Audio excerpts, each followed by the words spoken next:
Assalamualaikum warahmatullahi wabarakatuh. Kembali lagi di channel Berita Mistis. Untuk kisah kali ini saya akan membawakan sebuah cerita yang diambil dari karya karsa dari tulisannya Mas Sidik.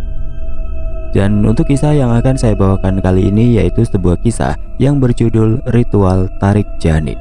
Dan sebelum kita lanjut ke ceritanya, tekan dulu tombol like video ini dan jangan lupa tekan juga tombol subscribe channel ini. Nyalakan juga lonceng notifikasinya agar tidak ketinggalan cerita-cerita lainnya dari channel ini. Dan buat teman-teman yang pengen membaca langsung ceritanya, nanti silahkan saja kunjungi linknya yang nanti akan saya sertakan di kolom deskripsi. Dan seperti apa untuk kisah kali ini? Langsung saja kita simak berikut ini.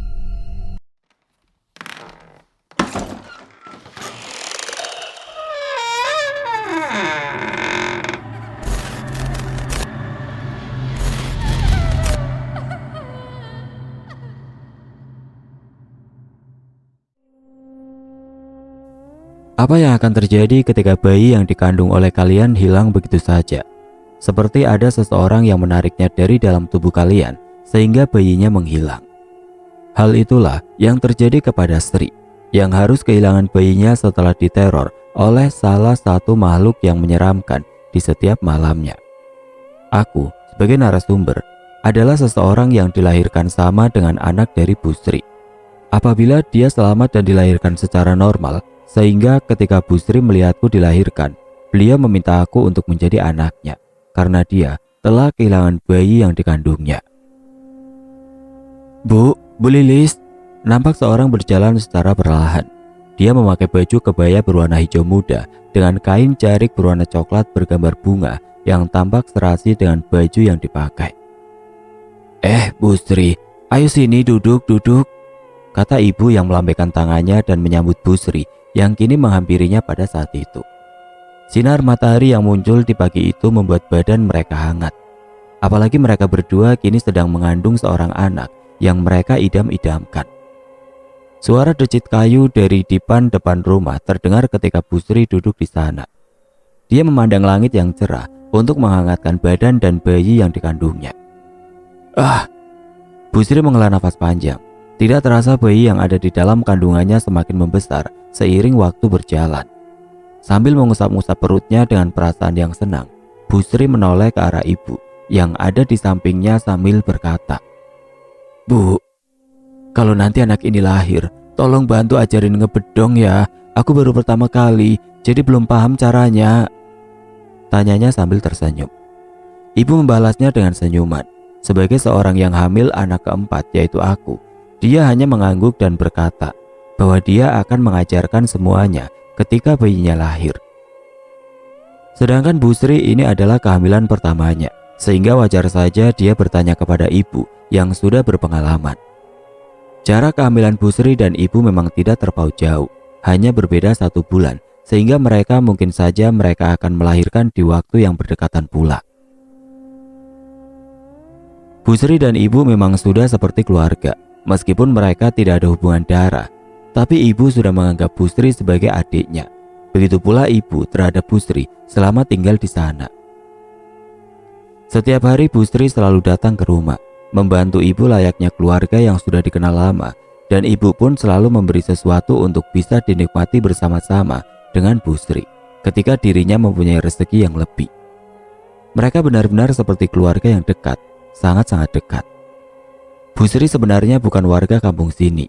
Dia adalah perantauan dari jauh yang menikah dengan Mang Darman, seorang kenek dari mobil antar provinsi yang dikendarai oleh bapak. Bapak memang jarang pulang. Jalur selatan yang menjadi trayek mobil yang dia kendarai mengharuskan dia menempuh jarak ratusan kilometer dengan jalan yang melewati hutan lebat, menyusuri sungai, bahkan menyusuri pantai selatan, membuat dirinya hanya pulang beberapa hari dalam seminggu. Sehingga Bu Sri yang kesepian lebih memilih untuk terus bersama ibu, dan ibu pun menyambutnya layaknya saudara. Apalagi rumah mereka berdua tidak terlalu jauh, hanya dipisah oleh sebuah gang kecil dan sebuah halaman yang luas di antara 2 rumah tersebut. Batas antara rumah Bu Sri dan ibu adalah sebuah pohon mangga yang berbatasan langsung dengan sawah yang ada di belakangnya. Sehingga kedua rumah itu sedikit agak jauh dengan tetangga yang lain, karena tertutup oleh sawah yang mengelilingi rumah mereka. Waktu terus berlalu, hari demi hari, bulan demi bulan sudah mereka lalui. Tidak terasa umur kandungan mereka sudah menginjak 6 bulan lebih. Tinggal beberapa bulan lagi sebelum mereka melahirkan seorang bayi yang menjadi anak mereka kelak. Semuanya begitu normal di malam itu, hening dan sepi, serta hanya suara kodok dan jangkrik yang menghiasi malam seperti layaknya malam-malam sebelumnya. Ibu yang mempunyai 3 anak, yaitu kakak-kakakku yang masih bersekolah dan yang paling kecil masih berumur 5 tahun lebih, memilih untuk tidur bersama. Mereka bertiga ingin menemani ibunya sehingga mereka menggelar kasur di tengah rumah. Rumah yang kecil dan sempit membuat mereka tidak bisa tidur di dalam satu kamar. Sehingga mereka mau tidak mau harus tidur di ruangan tengah agar muat untuk mereka semua. Di atas kasur kapuk yang kecil mereka harus berdempetan satu sama lain. Bahkan kakakku yang tertua lebih memilih untuk tidur di tikar agar adik-adiknya bisa tidur di atas kasur empuk itu. Lampu 5 watt yang menyala terang pun dia matikan. Rumah kini gelap gulita. Yang ada hanyalah sebuah lampu yang menyala di luar, yang cahaya lampunya masuk melalui celah-celah hordeng rumah. Mereka tidur dengan lelap, ditemani suara-suara dari hewan malam yang membuat mereka tidur nyenyak. Sambil mengusap-ngusap perut ibu, mereka tidur dengan senyuman di wajahnya. Karena mereka sudah tidak sabar untuk menyambutku ketika aku dilahirkan kelak ke dunia ini dalam beberapa bulan lagi. 3 jam berlalu, tepatnya jam 12 malam. Kakakku yang tertua terkejut karena mendengar sebuah suara aneh dari luar. Sebuah suara dari seseorang yang sedang mengetuk-ngetuk tembok rumah dengan sebuah benda seperti tongkat.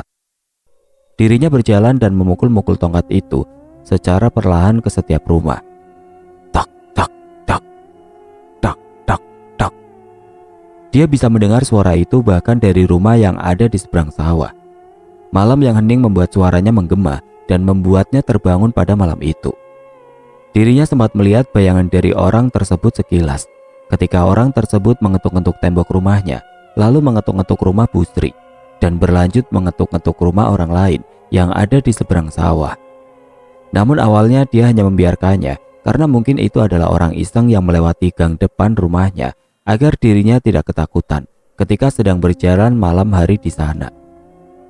Memang kampung tempat mereka tinggal sangatlah terpencil. Jarak antara satu rumah dan rumah yang lain berjauhan, dan kedua rumah kita tertutup oleh sawah-sawah atau kebun milik warga yang ada di sana. Sehingga wajar saja bagi orang lain yang melintas akan melakukan sesuatu yang bisa menghilangkan rasa takutnya. Ya salah satunya dengan memukul-mukul benda ke tembok agar dirinya tidak ketakutan. Awalnya kakak menghiraukan hal tersebut, sehingga dia pun kembali terlelap tidur hingga pagi menjelang.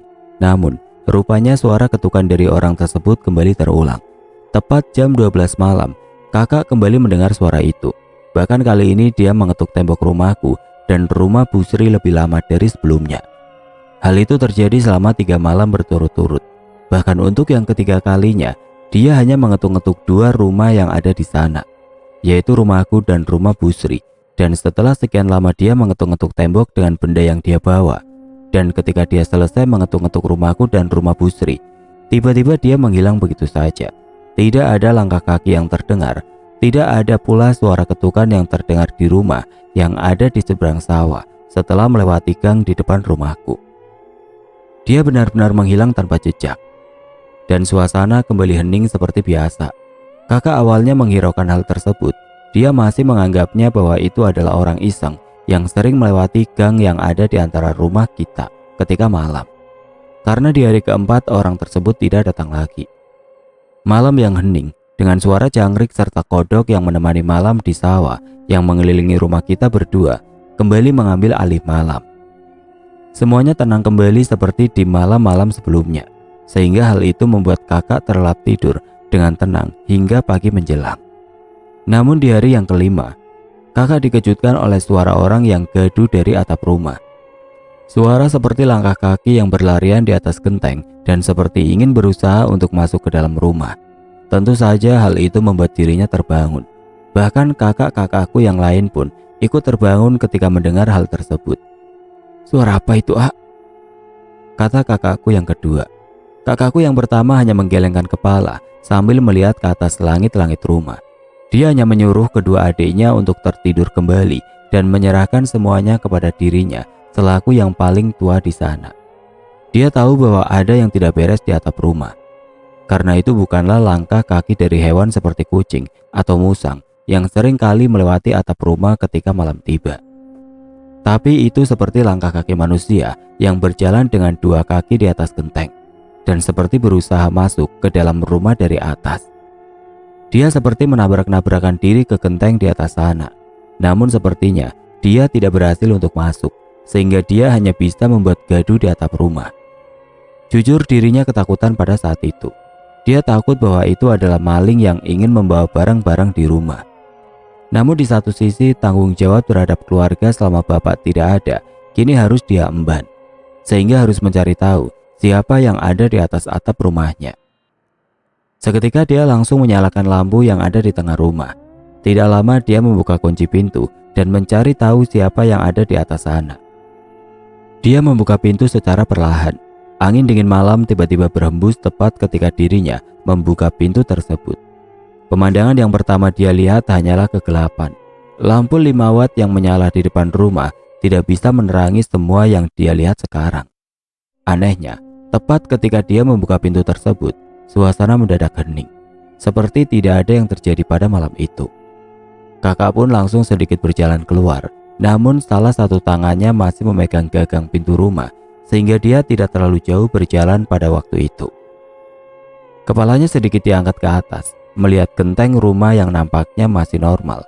Tidak ada jejak dari manusia yang ada di atas sana.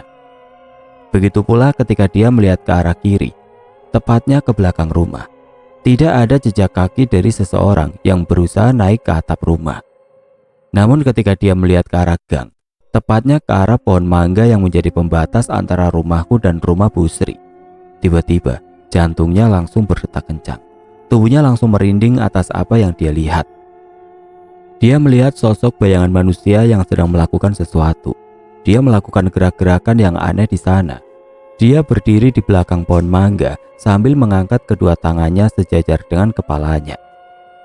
Bahkan terlihat sebuah titik api yang menyala perlahan di bawah pohon mangga.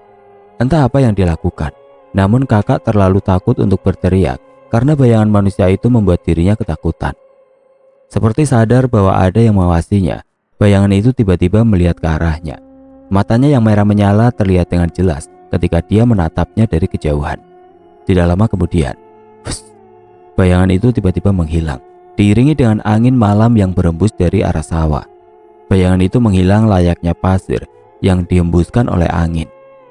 Namun tiba-tiba, tepat ketika bayangan itu menghilang, semilir angin malam kemudian berembus ke arah kakak yang melihat kejadian itu, bersamaan dengan bau harum yang sangat menyengat. Bau melati, bau bunga kamboja, dan bau dari bunga-bunga lain yang dia kenal yang membuat dia seketika langsung kembali masuk dan menutup kembali pintu rumah dengan cepat pada malam itu. "Kenapa, Kak?" tanya kakakku yang kedua yang rupanya dia masih terbangun ketika kakakku yang pertama menyuruhku untuk tidur. Kakakku hanya membalasnya dengan sedikit senyuman. Sambil mengusap-ngusap kepalanya, dia hanya menggelengkan kepalanya dan kembali menyuruh dirinya untuk tidur sambil mematikan lampu di ruang tengah pada malam itu. Di pagi harinya, kakakku yang tertua langsung berbicara hal itu kepada ibu. Dia berkata bahwa semalam dia melihat seseorang yang berdiri di pohon mangga. Bahkan dia pun mengungkit tentang apa yang terjadi di malam-malam sebelumnya, tentang seseorang yang melintas ketika malam dan memukul-mukul tembok dengan benda yang dia bawa. Ibu hanya terdiam sambil melihat kakakku yang kedua dan kakak ketigaku yang masih kecil pada saat itu. Dia hanya berkata, "Orang itu tidak sampai masuk rumah kan? Tidak ada barang yang hilang kan?" Kakakku hanya menggelengkan kepala dan tidak lama kemudian dia tersenyum dan mengusap-ngusap kepala kakak sambil menyuruh dirinya untuk segera berangkat ke sekolah di pagi itu. Kakakku hanya mengangguk. Dengan segera dia langsung mengambil kemeja SMA yang sudah ibu persiapkan dan mengajak kakak keduaku yang masih duduk di bangku SMP untuk segera berangkat. Sedangkan ibu, tumben Bu Sri belum datang. Dia melihat dipan yang menjadi tempat duduk mereka di depan rumah tampak terlihat kosong. Biasanya Bu Sri sudah datang terlebih dahulu dan menunggu ibu menyiapkan segala keperluan kedua kakakku yang berangkat sekolah di pagi ini. Namun di pagi yang cerah ini tampak sangat hening, seperti ada sesuatu yang terjadi terhadap Bu Sri di dalam rumahnya. Apa mungkin Bu Sri masih tertidur ya? Agak mungkin, Bu Sri kan rajin orangnya. Wong subuh saja dia sudah bangun dan langsung memasak nasi di dapurnya. Ibu seperti khawatir atas kondisi Bu Sri. Dia akhirnya mengajak kakak ketigaku yang masih berumur 5 tahun untuk ke rumah Bu Sri. Apalagi setelah dia mendengar cerita dari kakak pertamaku atas kejadian semalam. Semakin menguatkan dirinya untuk datang dan mengunjungi rumahnya yang tepat berada di depan rumah. Sambil memegang tangan dari kakak ketigaku, dia berjalan melewati gang yang hanya terbuat oleh batu dan tanah yang disusun sedemikian rupa. Setelah melewati gang, dia masuk ke halaman yang agak sedikit luas, tempat ibu dan Bu Sri menjemur padi atau pakaian. Bahkan halaman itu selalu dipakai oleh kakak-kakakku bermain sepulang sekolah. Ibu sempat menengok ke arah pohon mangga yang dikatakan oleh kakak pertamaku. Namun tidak lama tangannya ditarik oleh kakak ketiga sehingga pandangannya kembali teralihkan ke arah rumah Bu Sri yang ada di depannya.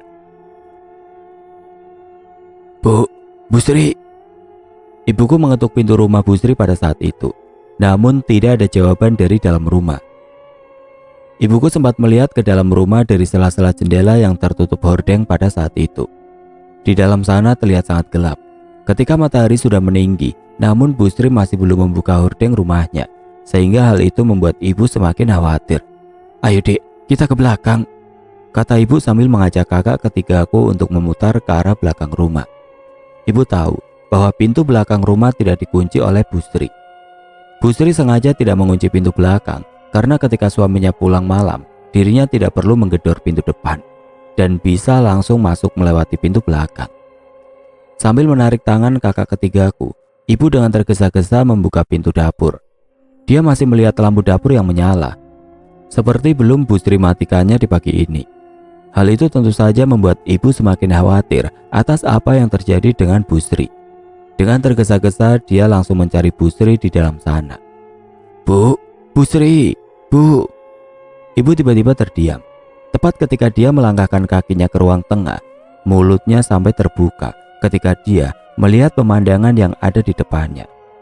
Dia melihat Ibu Sri tergeletak tidak sadarkan diri begitu saja di bawah kursi kayu yang ada di ruang tamunya. Wajahnya pucat, rambutnya yang acak-acakan, serta keringat dingin yang kini membasahi baju kebaya yang dia pakai. Sontak ibu langsung berlari ke arah pintu depan. Dia membuka kunci rumah itu dan memanggil kedua kakakku yang akan berangkat ke sekolah agar kembali ke rumah Bu Sri pada saat itu. "Yana, Ading, kesini cepat." Dalam keadaan panik ibu berteriak-teriak di depan rumah Bu Sri, dan kedua kakakku yang baru saja berjalan beberapa langkah meninggalkan rumah langsung berbalik dan berlari menghampiri ibu yang kini panik atas apa yang dia lihat. "Pelan-pelan, coba dudukin di kursi." Kakak pertama dan kakak kedua serta ibu kini membantu mendudukan Bu Sri di kursi kayu di dalam rumahnya. Dan setelah Bu Sri duduk di kursi rumahnya, kedua kakakku kembali pamit untuk bersekolah karena mereka menjadi telat akibat apa yang terjadi di dalam rumah Bu Sri di pagi itu. Ibu benar-benar panik. Dia langsung menepuk-nepuk wajah Bu Sri agar dia sadar. Dia juga bahkan mengambil air dan mencipratkannya ke wajahnya agar matanya terbuka. Butuh waktu hampir 5 menitan hingga Bu Sri tersadarkan pada saat itu. Dan ketika matanya terbuka, dia tiba-tiba berkata, "Bu, kenapa ibu ada di sini?" Bu Sri benar-benar kebingungan. Dia melihat sekelilingnya yang kini sudah terang benderang karena sinar matahari sudah masuk melewati pintu yang terbuka lebar di rumahnya.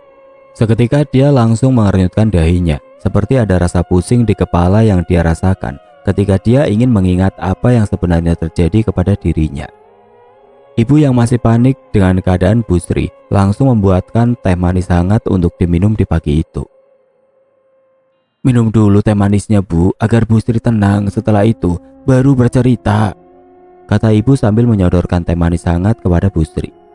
Dia meminum teh manis itu dalam beberapa tegukan, lalu dia memegang teh hangat itu sambil melihat ke arah ibu yang masih khawatir akan keadaannya.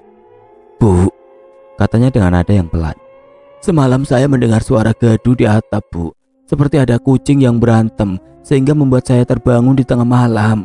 Suara itu benar-benar mengganggu sehingga saya berinisiatif untuk bangun dan mengusir dengan air. Ibu terlihat serius mendengar apa yang dibicarakannya. Dia bisa dengan jelas wajah Bu Sri yang pucat dengan kedua tangannya yang sedikit bergetar ketika dirinya menceritakan hal tersebut sambil menunduk. Namun Bu Sri melanjutkan ceritanya, namun dia mendadak berhenti sejenak, lalu dia melihat ke arah ibu yang duduk di sampingnya. Suara gaduh itu mendadak berhenti ketika saya terbangun, semuanya hening kembali, seperti tidak terjadi apa-apa, kata Bu Sri yang kini sedikit menunduk. Tubuhnya tidak henti-hentinya bergetar, bahkan kini getaran di tangannya semakin terasa, sehingga teh manis hangat yang ibu buatkan tumpah begitu saja di lantai.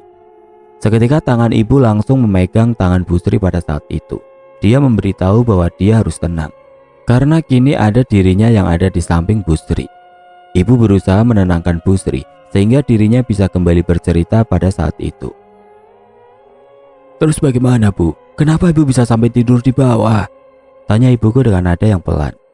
Bu Sri terdiam sejenak. Dia hanya melihat hordeng merah bermotif angsa yang masih tertutup pada saat itu. Bu, kata Bu Sri dengan wajah yang pucat. Aku melihat sesuatu yang mondar-mandir di depan rumah, Bu. Dia muncul dari arah rumah ibu ke rumahku. Awalnya aku kira itu adalah suamiku, namun setelah aku menunggu dirinya membuka pintu belakang seperti suamiku ketika pulang, orang yang ada di luar tidak melakukan hal itu. Malah dia kembali lagi mengelilingi rumah seperti sedang mencari sesuatu. Aku penasaran, siapa dia? Kenapa dia mondar-mandir di sana? Aku sedikit mengintip dari kaca untuk mengetahui siapa dia. Namun Bu Sri kembali terdiam. Tangannya bergetar lebih hebat dari sebelumnya. Pas aku membuka jendela, tiba-tiba orang itu hilang. Malah muncul semilir angin tipis di dalam rumah dengan bau busuk yang menyengat, Bu. Dan setelah itu, aku tidak sadarkan diri sampai ibu datang. Hari pun berlanjut. Ibu yang mendengar cerita tersebut dari Bu Sri langsung berinisiatif untuk memerintahkan kakak pertama dan kakak keduaku berjaga di depan rumah. Yana, Ading, ibu mau minta tolong. Di malam sekarang tolong jagain rumah kita berdua ya. Ibu takut ada apa-apa, terutama dengan Bu Sri yang tinggal sendirian di sana. Kedua kakakku mengangguk. Dengan berbekal bantal dan spray yang dipakai untuk menutupi dipan bambu di luar, serta selimut dan kain sarung untuk penutup tubuh dari hawa dingin yang menusuk kulit, mereka berdua akhirnya berjaga di luar pada malam itu. Kakak pertama yang bernama Yana, serta kakak kedua yang bernama Ading, terlihat sangat asik duduk-duduk di luar sana. Ditemani dengan sebuah radio milik bapak yang seringkali memutarkan sandiwara radio ketika malam, membuat mereka tidak keberatan harus tidur di luar dengan semilir angin malam yang menusuk kulit. Bagaimana nanti kalau ada bayangan itu lagi di pohon mangga, kata Ading yang sedikit agak takut tentang apa yang kakaknya alami di malam kemarin. Santai saja, sekarang kan kita berdua, kita sorot saja pakai senter ini, biar tahu siapa yang ada di sana, kata Yana sambil memperlihatkan senter aluminium yang dia bawa pada malam itu. Ading pun mengangguk. Dia kemudian mengambil radio kepunyaan bapak dan menyalakannya untuk mengusir sepi pada malam itu. Perlu diketahui anak-anak SMA di kampung di tahun tersebut sudah dianggap dewasa oleh masyarakat sekitar. Pendidikan mereka biasanya hanya sampai SMP, lalu membantu keluarganya di kebun atau sawah dan menikah 1 atau 2 tahun kemudian. Kakakku yang tertua memang sedikit cerdas. Juga kepemimpinannya menurun dari bapak sehingga ibu memaksakan diri memasukkan ke SMA yang letaknya agak sedikit jauh dari kampung. Itu semua dia lakukan untuk pendidikan anaknya karena dia tidak mau seperti orang tuanya yang menikah beberapa tahun setelah mereka lulus SR, sekolah rakyat yang setingkat SD di masa sekarang. Suara radio serta obrolan dari kedua kakakku yang ada di depan rumah rupanya terdengar hingga ke rumah Bu Sri. Mereka seringkali tertawa karena sandiwara radio pada waktu itu membuat cerita yang cukup lucu, sehingga suara tertawa sedikit keras hingga mengalahkan suara jangkrik dan kodok yang ada di sawah. Dia melihat dari jendela rumahnya dan tersenyum karena di luar sana ada kedua anak ibu yang menjaga dirinya kali ini. Rasa aman setelah melihat mereka berdua kini muncul dari dalam diri Bu Sri. Dia tidak terlalu khawatir lagi atas apa yang terjadi kemarin. Karena dia yakin dia dijaga oleh kedua kakakku pada malam itu. Sambil mengunci pintu rumah dan menutup hordeng dengan rapat, Bu Sri secara perlahan-lahan berjalan ke arah kamar sambil tersenyum. Pandangannya terus-menerus melihat ke arah perutnya yang semakin membesar. Dia bahkan menandainya di kalender yang ada di dinding agar dia tahu sudah berapa bulan bayi ini di dalam perutnya. Dia akhirnya kembali tertidur di dalam kamarnya sendirian dengan ditemani oleh selimut hangat pemberian suaminya ketika menikah dulu. Dia akhirnya memejamkan mata sambil berharap dia bisa tidur dengan lelap pada malam ini. Hening, malam itu benar-benar hening. Kedua kakakku terus mengawasi sekitar rumah dan rumah Bu Sri pada malam itu. Beberapa kali mereka menyorot senter yang mereka bawa, terutama ke arah pohon mangga yang tumbuh di antara rumah mereka. Hingga jam 12 malam lebih, mereka tidak menemukan apapun. Hanya taburan bintang serta bulan purnama yang indah menemani mereka pada malam itu, bersamaan dengan angin dingin yang berhembus ke arah mereka sehingga membuat mereka kedinginan.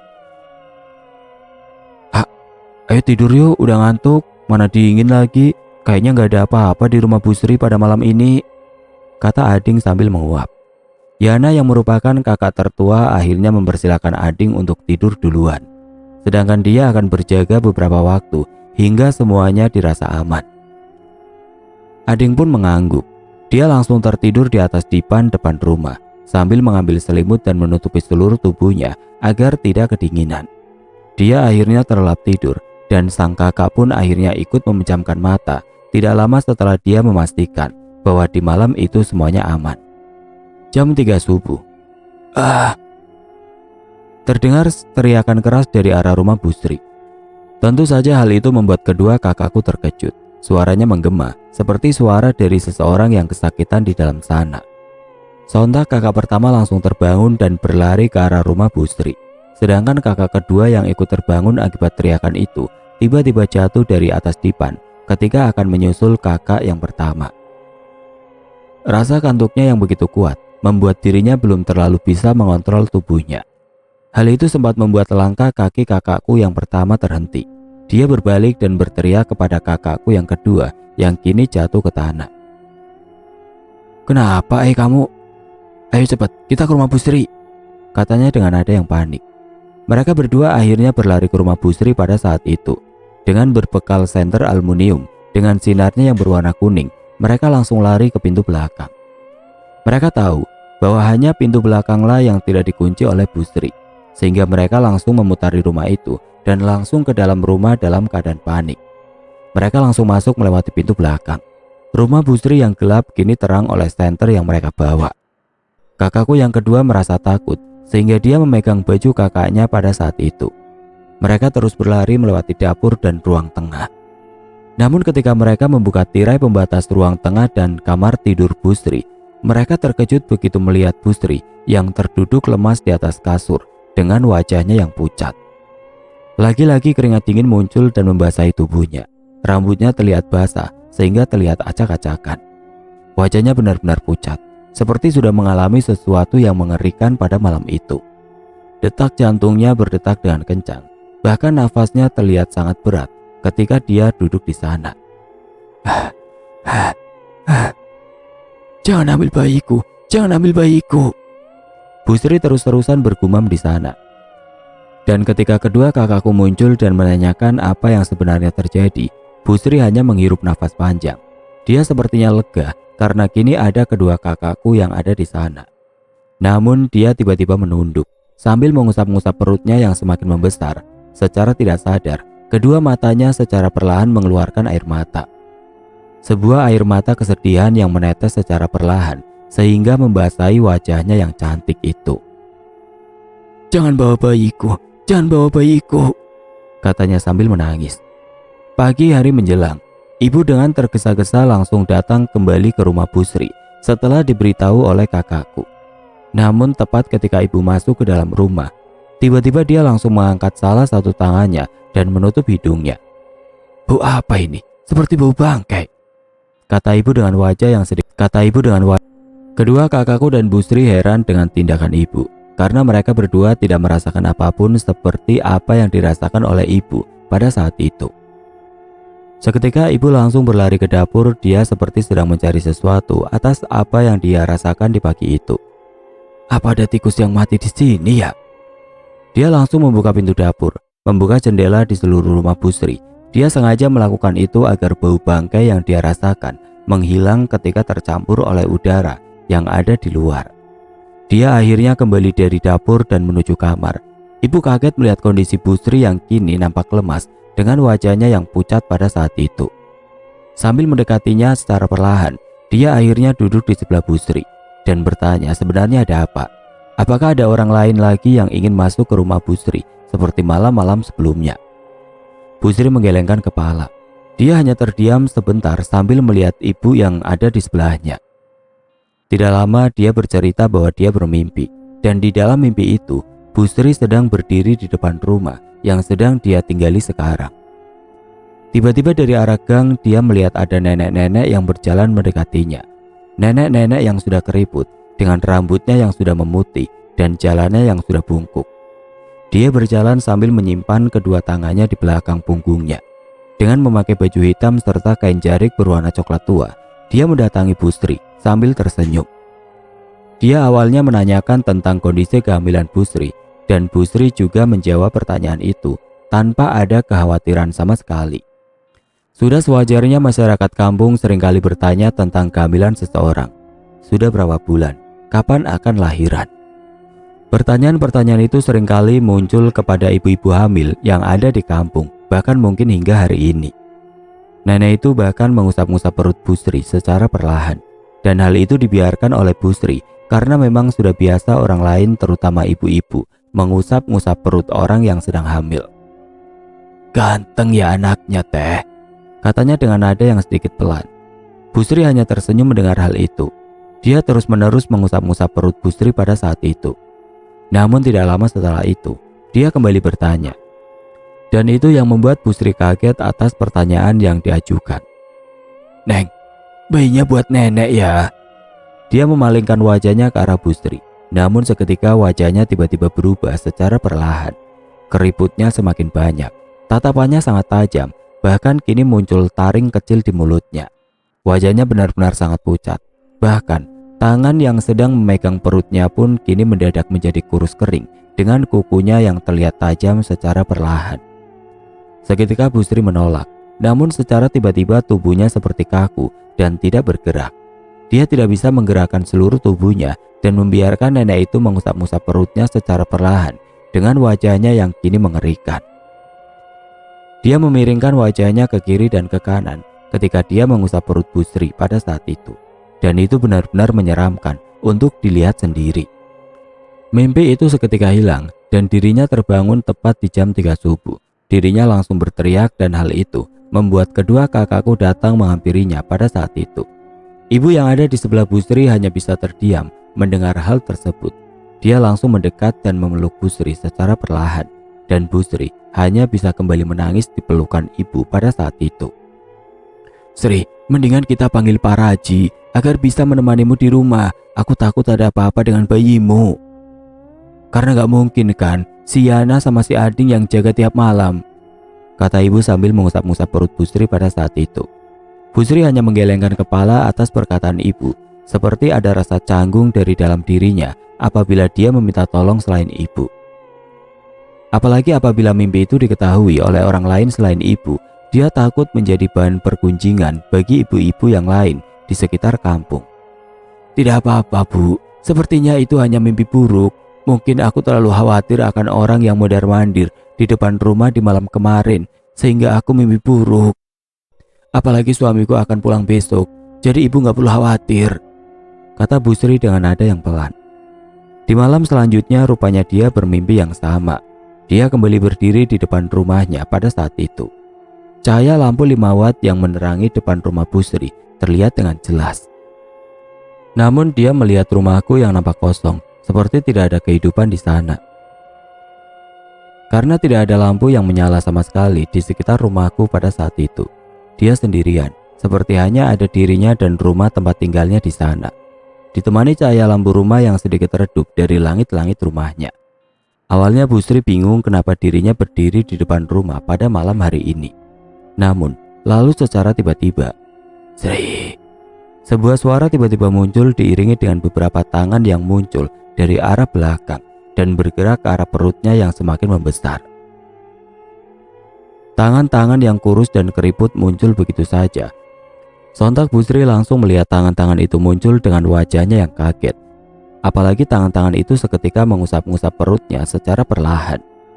Tubuhnya kembali kaku.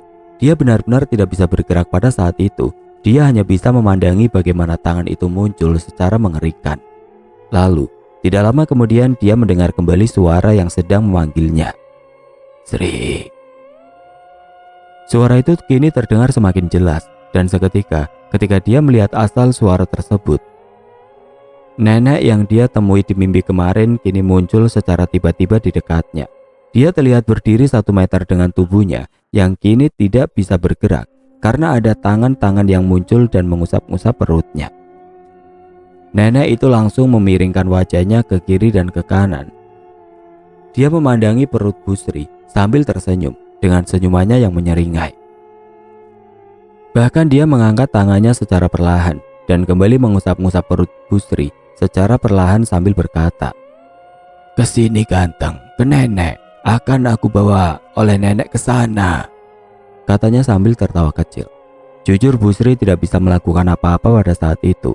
Dia hanya bisa menangis sambil melihat wajah nenek itu yang semakin lama semakin menyeramkan untuk dia lihat. Bahkan nenek itu terlihat seperti menekan perut Bu Sri secara perlahan.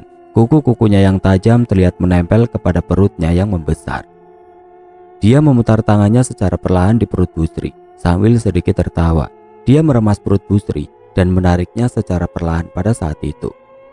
Ingin sekali dia berteriak dan meminta tolong dari orang-orang yang ada di rumahku. Namun sepertinya tidak bisa. Mulutnya seakan-akan terkunci sehingga dia tidak bisa melakukan apa-apa di sana. Dia hanya bisa menangis sambil menahan sakit atas apa yang dilakukan oleh nenek itu di dalam mimpinya. Hingga akhirnya, Bu Sri kembali terbangun tepat jam 3 subuh seperti malam sebelumnya. Matanya terbuka dan dia hanya memandangi langit-langit kamar pada saat itu secara perlahan. Meskipun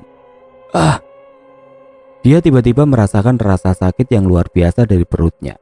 Seperti ada sesuatu yang membuat dirinya langsung memegang perutnya dengan wajah yang menjerit kesakitan. Seketika dia langsung mengangkat bajunya dan betapa kagetnya ketika dia melihat ada sebuah bekas yang memerah dari perutnya.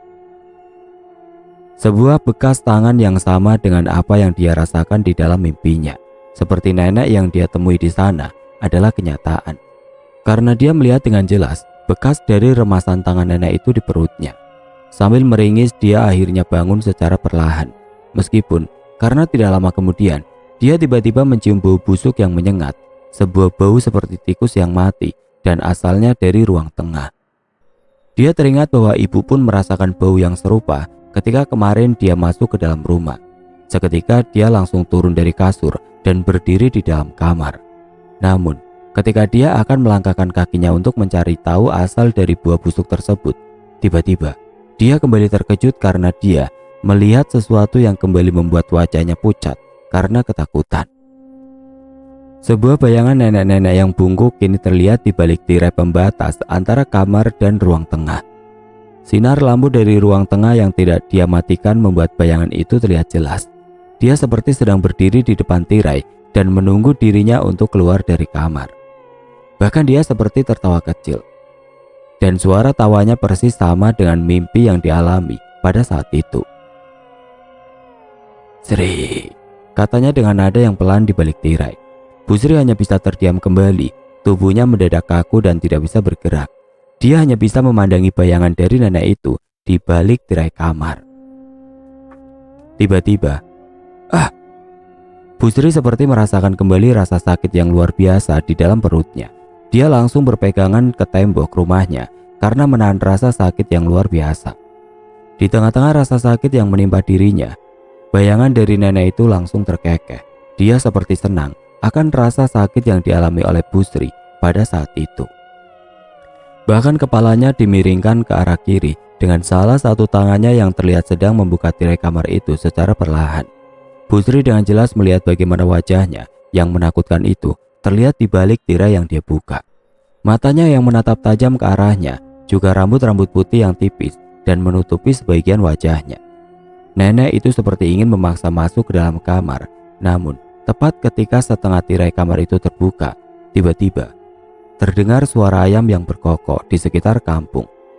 Hingga terdengar hingga ke rumah Bu Sri pada saat itu.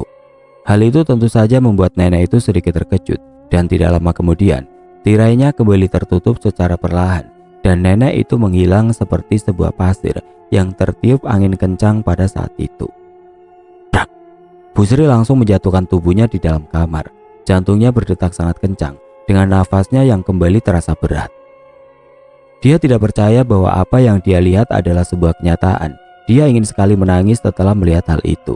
Namun, sepertinya air matanya sudah mengering dan tidak bisa lagi dirinya mengeluarkan air mata kesedihan atas kejadian yang menimpa dirinya pada saat itu.